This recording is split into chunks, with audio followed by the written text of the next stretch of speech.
आप पूर्व डीजीपी रहे हैं इस राज्य के, क्या लगता है कि गोली चलाना ही एक विकल्प बचा था या अन्य तरीकों से भी इन सब चुनौतियों से निपटा जा सकता था?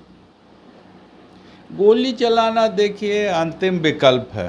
प्रदर्शनकारी जो है हिंसा पर उतारू हो जाए, उग्र हो, तो कम से कम बल प्रयोग करके वाटर कैनन का या टीयर गैस, आंसू गैस जो कहते हैं, उसका प्रयोग करते हैं कि भीड़ तितर बितर हो जाए, या लाठी चार्ज इसके बाद का बल प्रयोग के रूप में कम से कम जो नियम कानून भी है कि फायरिंग कम से कम होना चाहिए लेकिन इफ़ेक्टिव होना चाहिए। सीआरपीसी में लिखा है लास्ट रिसोर्ट होता है, अंतिम हथकंडा होता है आत्मरक्षा के लिए। पुलिस सीधा फायरिंग कर सकती है प्रदर्शनकारियों के ऊपर, ऐसा कोई नियम हो?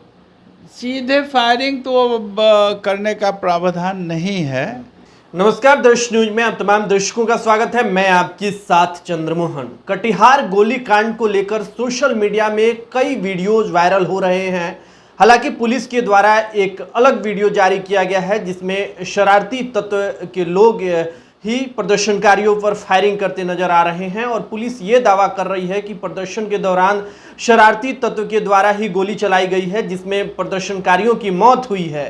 अब ये स्थिति क्यों उत्पन्न हुई है, इस बात को समझने के लिए हम बिहार के पूर्व डीजीपी अशोक कुमार गुप्ता के साथ मौजूद हैं। इनसे जानते हैं कि आखिर ये स्थिति उत्पन्न क्यों हुई। सर, जिस तरह से कटिहार के बारसोई में घटना घटी है और अब कई सारे वीडियोज वायरल हो रहे हैं, ये स्थिति उत्पन्न क्यों हुई?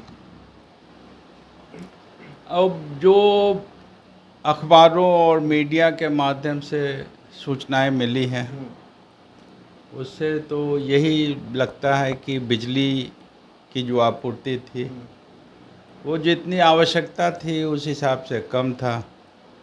और इस बार जो है काफ़ी गर्मी पड़ी है, बारिश नहीं हुई है और खेतों में भी पटवन के लिए बिजली की ज़रूरत है, जो एक एक्स्ट्रा रिक्वायरमेंट हो गया है नॉर्मल से अधिक। तो उसमें कोई कमी रही होगी डिमांड और सप्लाई के बीच में, उसके चलते लोग ने मांग रखा, प्रदर्शन किया और उसमें से उग्र हो गए कुछ लोग। और जब भीड़ जमा होती है तो उसमें शरारती तत्व भी शामिल हो जाते हैं, उसको उस संभावना को नकारा नहीं जा सकता है। और वो भीड़ जो है उग्र हो गई, उन्होंने पुलिस प्रशासन के खिलाफ बल का प्रयोग किया। सर, आप पूर्व डीजीपी रहे हैं इस राज्य के, क्या लगता है कि गोली चलाना ही एक विकल्प बचा था या अन्य तरीकों से भी इन सब चुनौतियों से निपटा जा सकता था? गोली चलाना देखिए अंतिम विकल्प है। जब कोई उपाय नहीं बचे भीड़ को नियंत्रित करने का, तो पहले उनको समझाते हैं, मनाते हैं, बताते हैं कि भाई ये स्थिति है, इस कारण से बिजली की आपूर्ति पूरी नहीं हो पाई, या भीड़ के साथ बातचीत करना, समझाना, सहानुभूति व्यक्त करना, उनकी समस्याओं से एक होना, रूबरू होना। तो क्राउड कंट्रोल का पहला तो यही मूल मंत्र है।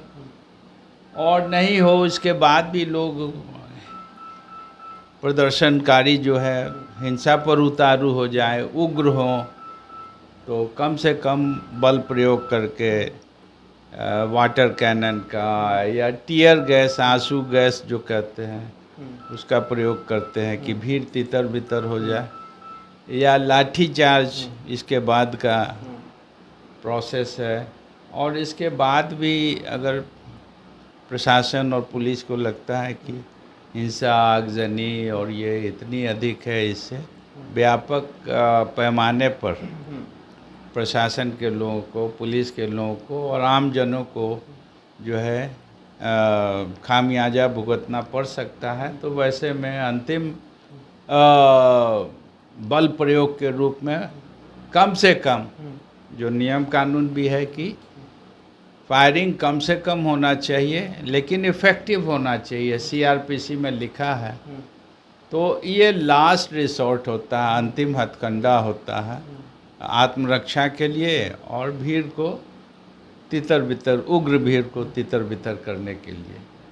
तो ये बातें हैं जो घटना से संबंधित हैं। अब पुलिस ने गोली चलाई जिससे वो व्यक्ति मर गए, या भीड़ से ही असामाजिक तत्व जो भीड़ में घुस गए थे, जो एसपी साहब का अभी वर्सन आया है, तो ये तो देखिए जांच का विषय, इन्वेस्टिगेशन की चीज़ है, क्योंकि इन्वेस्टिगेशन में का बहुत सारा पहलू होता है। घटनास्थल का निरीक्षण, गोली जो लगी है पोस्टमार्टम में पता चलेगा, और बुलेट जो है पुलिस के बंदूक से, राइफल से या रिवॉल्वर से आई है, या अगर कंट्री मेड वेपन से असामाजिक तत्व ने फायरिंग की है। तो बहुत सारी चीज़ें हैं। घटना पे जो आई विटनेस होते हैं उनका बयान होता है, घटनास्थल का मुआयना होता है, पोस्टमार्टम होता है। तो ये सभी अनुसंधान के पहलू हैं अलग अलग। सर, हम ये जानना चाहते हैं कि क्या जो प्रदर्शनकारी हैं, एक कटिहार का मामला नहीं है, अन्य मामले भी सामने आ सकते हैं, तो क्या पुलिस सीधा फायरिंग कर सकती है प्रदर्शनकारियों के ऊपर? ऐसा कोई नियम हो? सीधे फायरिंग तो अब करने का प्रावधान नहीं है। पहले तो जैसा मैंने कहा कि टीयर गैस, लाठी चार्ज और फायरिंग तो लास्ट रिसोर्ट, जैसा मैंने कहा। अब वहाँ की स्थिति क्या थी और क्या सच्चाई है, ये तो वहाँ के ही लोग, प्रशासन के लोग, जो जिम्मेदार लोग हैं, डीएम हैं, एसपी हैं और उनके अधीनस्थ पदाधिकारी हैं, तो वो बता सकते हैं कि एक्चुअल क्या घटना घटी और बल का प्रयोग किस किस चरण में किया गया, कितना किया गया, सब मतलब जांच अनुसंधान का विषय है। और यहाँ पर बैठे बैठे तो हम लोग एग्जैक्ट बात, बिल्कुल सही बात कह नहीं सकते, चूँकि हम लोग यहाँ हैं, घटनास्थल से बहुत दूर है। लेकिन इतनी जानकारी है जो प्रेस मीडिया से जानकारी मिली है, और जो कानूनी जानकारी आप पूछ रहे हैं वो आपसे साझा कर रहे हैं। हाँ, हम बस यही जानने के लिए थे सर। और ये एक बात और है सर, आप पूर्व डीजीपी के साथ साथ राजद बुद्धिजीवी प्रकोष्ठ के भी अध्यक्ष हैं, तो जो आपके विपक्ष के लोग हैं वो पुलिस मैनुअल का हवाला दे रहे हैं कि पुलिस मैनुअल में ऐसा कोई प्रावधान नहीं है कि पुलिस सीधा फायरिंग कर दे या प्रदर्शनकारियों पर लाठी चार्ज कर दे। तो क्या लगता है कि जिस तरह से कार्रवाई हो रही है इन दिनों, क्योंकि पुलिस लगातार देखें तो बीजेपी नेताओं पर लाठी चार्ज कर दिया गया, उससे पहले किसान सलाहकार जो प्रदर्शन कर रहे थे उनके ऊपर बल प्रयोग कर दिया गया, तो कुछ बदलाव दिख रहा है आपको? नहीं, ऐसी बात नहीं है। ये पार्टी पॉलिटिक्स का सवाल नहीं है और वो फैक्टर नहीं है। सवाल है कि विधि व्यवस्था मेंटेन करना प्रशासन का काम है, जिला प्रशासन, पुलिस प्रशासन का। डीएम और एसपी इसके लिए रिस्पॉन्सिबल हैं, उनकी ड्यूटी है।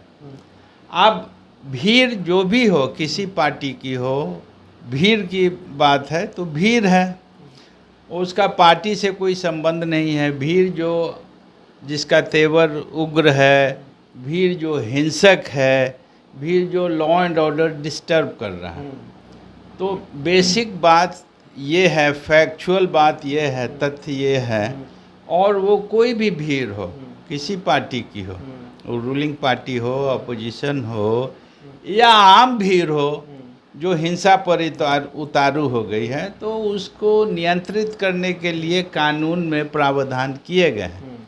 पुलिस मैनुअल हो या सीआरपीसी, क्रिमिनल प्रोसीडियर कोड कहते हैं, दंड प्रक्रिया संहिता, मूल वही लॉ है। जैसे इंडियन पेनल कोड है, इंडियन एविडेंस एक्ट है, तो सीआरपीसी भी है।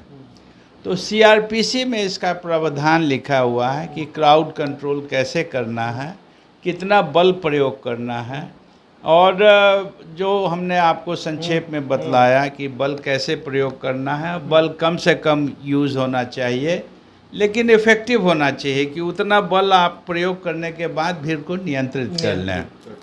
तो यही कानून का प्रावधान है, जिसका अनुपालन प्रशासन, पुलिस जो भी मौका वारदात पे है, घटना स्थल पे, उसको करना। आप क्या देते थे अपने अधिकारियों को जब आप डीजीपी थे, तो उस समय कैसे कंट्रोल करते थे इन सब चीज़ों को? देखिए, कानूनी प्रक्रिया तो यही है। अब है कि जो लोग प्रदर्शन कर रहे हैं वो भी उसी समाज से आते हैं जिससे हम आते हैं, प्रशासन के लोग या पुलिस के पदाधिकारी आते हैं, और कुछ कारण है, कुछ कमी है, कुछ उनकी मांग है, कुछ अंदर में कष्ट है जिसके लिए वो प्रदर्शन कर रहे हैं। तो पहला तो भाव होना चाहिए कि सहानुभूति होनी चाहिए, उनको समझाइए और साइकोलॉजिकली, मानसिक रूप से उनकी समस्या से आप भी रूबरू होइए कि आप उनकी समस्या के प्रति सहानुभूति रखते हैं। उनकी समस्या आपकी भी समस्या है और आप समस्या का समाधान करना चाहते हैं जैसा वो चाहते हैं, जितना संभव हो। आप उसके बाद भी अगर प्रशासन की बात वो नहीं सुनते और हिंसा पर उतारू हैं, नारेबाजी कर रहे हैं, उत्तेजनात्मक बातें कर रहे हैं, प्रोवोक कर रहे हैं, लाठी मतलब आग लगाओ, मारो, ऐसे करो, हिंसा। तो हिंसा के लिए जो है, जो पहले तो कोशिश होती है कि जो लीडर लोग हैं, दो चार ही उसमें लीड करते हैं, उनको पकड़ो, या अगर वो पकड़ाने वो भाग गए, किसी दूसरे को आगे कर दिए, कई बार ऐसा होता है। तो गिरफ्तारियां, प्रिवेंटिव अरेस्ट, गिरफ्तार कीजिए, उससे भी कंट्रोल नहीं हो तो लाठी, आंसू गैस, लाठी बल का प्रयोग कीजिए। लेकिन कई बार ऐसा होता है कि कभी कभी ऐसा मौका होता है कि एकाएक, मतलब क्षणिक, वो आंसू गैस, लाठी चार्ज ये का प्रयोग का मौका नहीं मिलता है प्रशासन को। कभी कभी ऐसी सिचुएशन हो जाती है, स्थिति हो जाती है, और एकाएक मतलब इतना वायलेंट हो गया मॉब कि वो आपको बल प्रयोग करना पड़ता है, गोली भी चलानी पड़ सकती है। तो ऐसा भी कभी कभी स्थिति हो सकता है। अब कटिहार में जो घटना घटी है, क्या स्थिति उत्पन्न हुई, किन परिस्थितियों में फायरिंग की गई, ये एक्चुअली जांच का विषय है। यस। चलिए, बहुत बहुत शुक्रिया सर, क्योंकि हम जानने के लिए आए थे। यहाँ पे अशोक कुमार गुप्ता हैं जो बेहतर पुलिसिंग के लिए अपने समय में, अपने दौर में जाने जाते रहे हैं, और आज इन्हीं से हम समझने की कोशिश कर रहे थे कि पुलिस मैनुअल और जिस तरह से हाल के दिनों में घटना हो रही है, कभी लाठीचार्ज तो कभी पुलिस फायरिंग की बात सामने आ रही है, तो पुलिस कितना बल प्रयोग कर सकती है और किस हद तक कार्रवाई हो सकती है। अभी तक आपने हमारे YouTube चैनल को सब्सक्राइब नहीं किया है तो सब्सक्राइब कर ले। अगर इस वीडियो को हमारे Facebook पेज पर देख रहे हैं तो हमारे पेज को लाइक और फॉलो करें। धन्यवाद।